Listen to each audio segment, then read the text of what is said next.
mine's Brandon Coleman and the corner out of Michigan. Our secondary right now is in dire need of help. I mean, we're in dire need of help. So I'm curious to see about the secondary, and well, the corners, not the secondary, but the corners and Brandon Coleman. Offensive, look, he's going to be protecting our future. So we got to see what. Hey, look, right now, left tackle is more important right now than Jayden Daniels, I believe. Number one, we can't have another Sam Howell out there getting sacked 70-some times, or he ain't going to last the season. And he's going to get gunshot. We don't need another Sam Howell, David Carr situation. So that offensive line, those young offensive tackles, absolutely. That's what I'm looking at. All right. Appreciate your call, man. And you know what? I think Shane hit the nail on the head right there, because we talk so much about quarterbacks. And I think, we've gotten into this mindset where quarterback. I've said it. I'll say it again. Most dependent position in sports. And if your left tackle sucks, how is he not more important? If you don't have a good left tackle, I said it like that. I'm not going to say suck. If you don't have a good tackle, how good can that quarterback actually be if he's getting hit all the time? So I kind of agree with Shane that the left tackle might be more important than the damn quarterback at this point, because the quarterback can't properly become what he needs to be if he's not properly protected. So Coleman may be as important as anybody on this team to make sure we get what we want from Jayden. Let's go to Springfield and check out James. What's up, James? How you doing, brother? Hey, BMitch. How you doing, sir? I'm good, man. How you feeling? I'm well. Thank you. So my quick answer to your question was Johnny Newton, but I'm also looking at McCaffrey, in the slot. How important is a good slot receiver? How important was Wes Welker to Brady, in his career? And then I'm also looking at who we got for a kicker. I don't know if they didn't draft one, but how many games were lost by 1 point, 2 points? What are we doing at that position? I'll take your comments off there, man. Big fan. But see, the thing is about rookies right now, and I don't know if the kicker is going to be necessarily a rookie. I wouldn't go get one. I think they need to go with a veteran guy who's been through it before, because he's absolutely right. You lose games by 1 point here, 1 point there. And that is more important than anything. People won't give a lot of respect to him, but hell, every time a kicker goes on the field, he's dealing with chunk yards of points. And you want to make sure you take care of that. He mentioned Luke McCaffrey, and and also Newton. Newton is a guy who was drafted and was great, had a super high grade. And the thing about Newton for me is I believe that kid was as good as any. He had the foot injury, and he had to get a little procedure on the other foot. Once he's healthy, if he can be very effective, and I'm at the point now where I'm not just stuck on people coming off the edge to get at the quarterback. I'm expecting more from the interior guys to get after the quarterback. And I think he has that capability, just like John and Duran does. So Duran ended up with double-digit sacks 1 year. And I think it's about, why not do it again? We were looking at this thing as Chase and Montez going after the quarterback, but in the interior, you can put more pressure on the quarterback by collapsing the pocket in his face. If you put those guys at his feet, at his lap, that quarterback is not going to be as effective. They can't step up in the pocket. So Johnny Newton, being a guy as a rookie coming in the interior, he could be one of those guys, and we're trying to make sure we talk about a lot of the rookies at this point, because we know what the other guys should do or whatever. Let's go to Fairfax and check out Jeremiah. What's up, Jeremiah? How you doing? Hey, BMitch, I'm doing good today. Thanks for taking my call. And I 100% agree with what you're saying. An up-the-middle gut rush will always pressure a quarterback more than something off the edge. Yep. But so my most impactful rookie, I say it's Mike Sanders still, just because Johnny Newton is coming to an already stacked D tackle room, and McCaffrey is already coming into a stacked wide receiver room.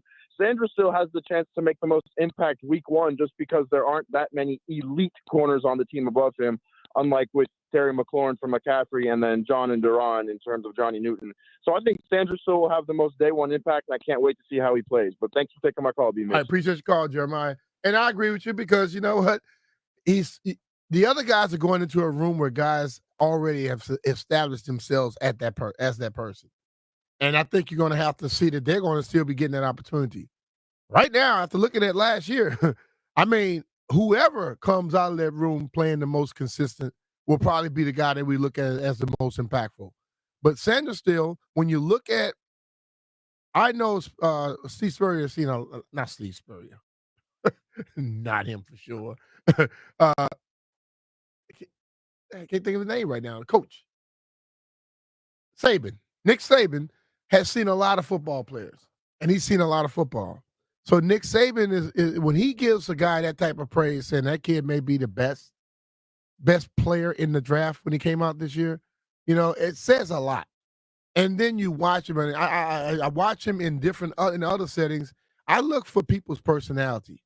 I look to see if they, have people, they attract people around them. He is that guy. He's not as big, but hell, a lot of people are not big. Darryl Green wasn't that big. He played 20 plus years in this damn NFL. You don't have to be the biggest person. You just have to be a guy who takes care of your body and make sure you understand the game. And I think he does that tremendously. So I'll be looking forward to Sandusville because and then last year we had Quan. Quan came in on late and did a lot of good things. So those two guys to me can change up that room. Two young guys at that fact. Let's go to DC. I think we got Sunday. What's up, Sunday? Hey, Brian. How are you doing? Doing good, man. Well, the nice about left tackle, I think the people still think of the 80s era of football, which is the 7-step or 10-step drop, where we needed left tackle Jim Lachey or Jay Jacoby. Uh-huh. With the modern day offense, you can manipulate the play call where the linebacker or safety, whoever it is, that's going against the left tackle, can pretty much have control of the situation. So the 10-7-step drop is no longer a primary thing. So why people always concerned about left tackle when it comes to this thing?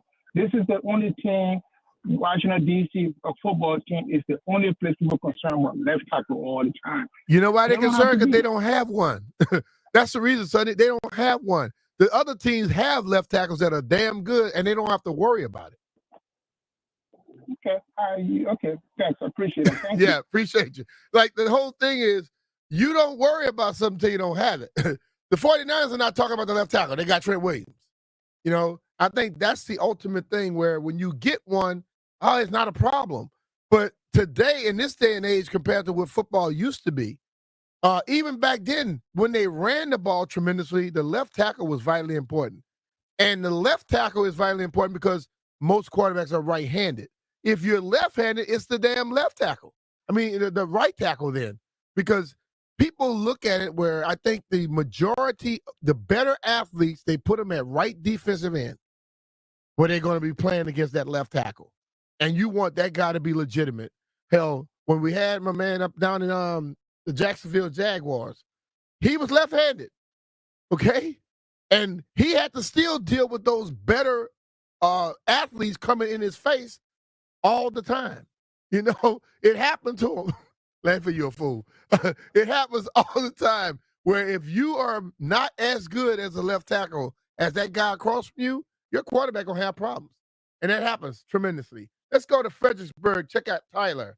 Tyler, what's going on? Who's going to be the most impactful rookie other than Jayden Daniels? Hey, BMitch. Man, you know what?